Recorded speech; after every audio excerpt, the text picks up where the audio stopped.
Bonjour à tous, dans cette vidéo nous allons voir comment obtenir les équations du circuit RC simple. Et pour cela nous allons donc commencer par dessiner notre circuit RC simple, c'est-à-dire composé d'un générateur de tension parfait mis en série avec une résistance R et un condensateur de capacité C. Et pour bien commencer l'exercice, nous allons commencer par flécher les tensions et le courant. Le courant part dans ce sens-là, et nous avons donc ici la tension aux bornes de la résistance, et ici la tension aux bornes du condensateur. Suite à ça, nous allons écrire les équations, les relations entre les différentes grandeurs. En particulier, nous allons écrire que UC est égal à Q sur C. Ici, le condensateur est utilisé en convention récepteur, c'est-à-dire que le courant I arrive sur la plaque chargée positivement et il sort de la plaque chargée négativement, auquel cas nous avons UC égale plus Q sur C.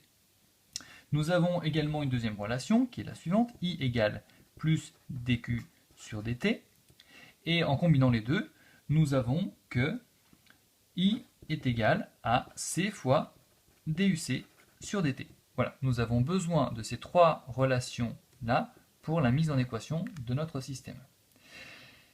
Pour mettre en équation notre système, nous allons simplement écrire la loi des mailles, c'est-à-dire que la tension sur la branche de gauche du circuit, qui vaut E, est égale à la tension sur la branche de droite du circuit, c'est-à-dire RI, la tension UR, plus la tension UC.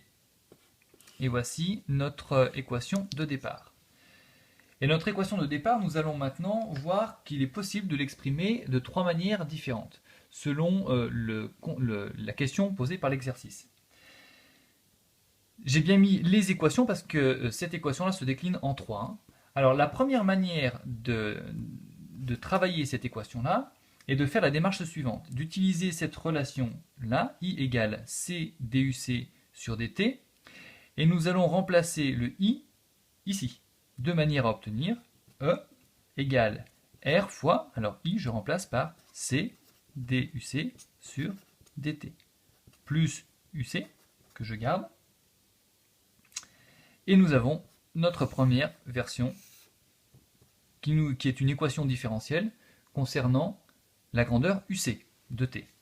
La deuxième possibilité de travail sur cette équation consiste cette fois-ci à ne plus modifier I, mais à exprimer le tout en fonction de Q.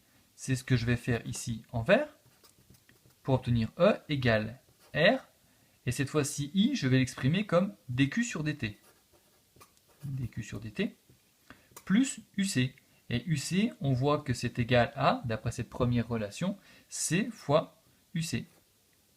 UC, Q sur C, pardon. Voici la deuxième équation, qui cette fois-ci est une équation différentielle dont l'inconnu est la fonction Q de t. Et la troisième équation que l'on peut écrire, je vais l'écrire ici à droite, consiste non plus cette fois-ci à exprimer la relation en fonction de U ni de Q, mais en fonction de I. Nous allons commencer par écrire que E c'est égal à RI et nous souhaiterions exprimer UC en fonction de I. Mais nous connaissons UC en fonction de Q seulement.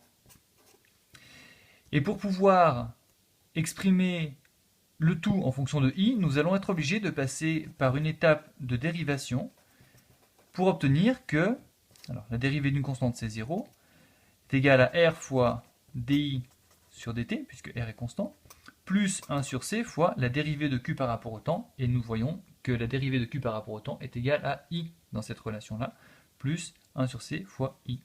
Nous avons donc ici la troisième équation, qui est l'équation donnant l'évolution de l'intensité du courant I de t.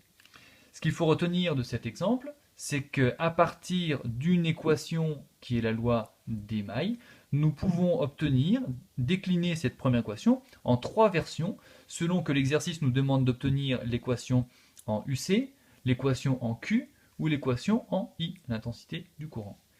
Nous verrons dans une autre vidéo comment résoudre ces équations. Merci pour votre attention.